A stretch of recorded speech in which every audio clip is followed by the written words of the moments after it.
तर welcome back to the channel.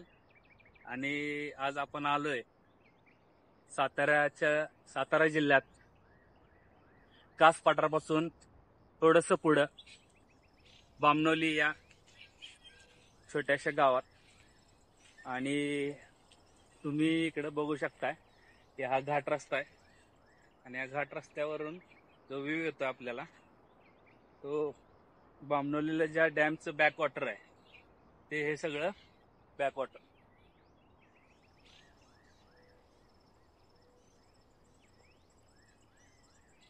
तर आपण चाललोय आता तिकडेच. जातानाची सुद्धा गाडीची काही रस्त्याची विहंगम दृश्य आहे ते तुम्हाला दाखवण्याचा मी नक्कीच प्रयत्न करतो. निसर्गरम्य एकदम जबरदस्त आहे. खास करून पावसाळ्यात तुम्ही जर आलात हा नयनरम्य पावसाळ्यात येऊ की जुलैच्या आसपास. जुलैमध्ये पूर्ण महाराष्ट्र बदलतो जो.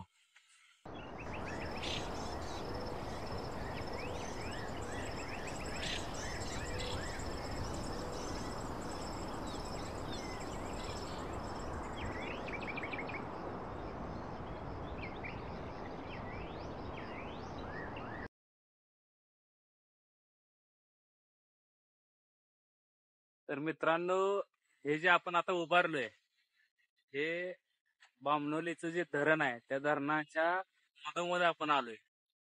कारण की हे तुम्ही बॅक साईडला सुद्धा बघू शकताय माझ्या की पूर्ण हे धरणाचं पाणी पावसाळ्यामध्ये इथं पूर्ण धरणाचं पाणी असतं. पण आताच्या काळात उन्हाळ्यामुळे हे पाणी बऱ्यापैकी खाली गेलंय. त्यामुळं बोटिंग सुद्धा काय काय राईड्स इथल्या बंद आहेत.